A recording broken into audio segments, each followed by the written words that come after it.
Hello, ಎಲ್ಲರಿಗೂ ನಮಸ್ಕಾರ. Time 12 ಗಂಟೆ ಆಗಿದೆ. ಡ್ಯೂಟಿ ಇನ್ನೂ ಏನೂ ಬಿದ್ದಿಲ್ಲ.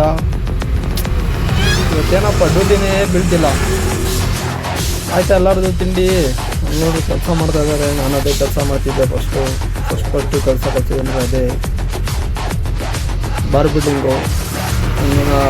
RCC ಮೋಲ್ಡಿಗೆ ಕಟ್ತಾರೆ. ಅದಾದಮೇಲೆ ಸೆಂಟ್ರಿಂಗ್ ಕೆಲಸ ಮಾಡಿದೆ. ಈಗ ಆಟೋ ಓಡಿಸ್ತಾ ಇದ್ದೀನಿ ನೋಡ್ರಿ. ಬಿಸಿಲಲ್ಲಿ ಎಷ್ಟು ಕಷ್ಟ ಗೊತ್ತಾ ಕೆಲಸ. ನನಗೆ ಕೆಲಸ ಎಲ್ಲ ಕಲ್ತಿದ್ದೆ, ಬಟ್ ಹುಡುಗರು ಇಟ್ಟು ಮಾಡೋಣ ಅಂದರೆ ಹುಡುಗರು ಯಾರೂ ಸಿಗ್ತಿದ್ದಿಲ್ಲ. ಹಂಗಾಗಿ ಬಿಟ್ಬಿಟ್ಟೆ ನನ್ನ ಕೆಲಸನ. ಸೆಂಟ್ರಿಂಗ್ ಕೆಲಸನೂ ಅಷ್ಟೇ ಮಾಡಿದೆ. ಅದೇ ಬಂಡವಾಳ ಬೇಕು ಸ್ವಂತ ಹಾಕೋಕ್ಕೆ. ಹಾಕೋರು ಹುಡುಗರು ತುಂಬ ಕಷ್ಟ ಆಗೋರು. ನಾವಂತೂ ಸಾಕಾಗೋಗ್ಬಿಟ್ಟು ಬೆಳಗ್ಗೆನೇ ಎದ್ದು ಹೋಗ್ಬೇಕು ಮನೆ ತಕ, ಅವ್ರ ಮನೆ ತಕ, ಹುಡುಗರ ಮನೆ ತಕ. ಒಬ್ಬರು ಬರ್ತೀನಿ ಅಂತಾನೆ, ಒಬ್ಬ ಬರಲ್ಲ ಅಂತಾನೆ. ಅವನ್ನೆಲ್ಲ ಹಾಕೊಂಡು ಬರೋ ಸಿಗಲ್ಲ. ಸಾಕಾಗೋಗ್ಬಿಡುತ್ತೆ.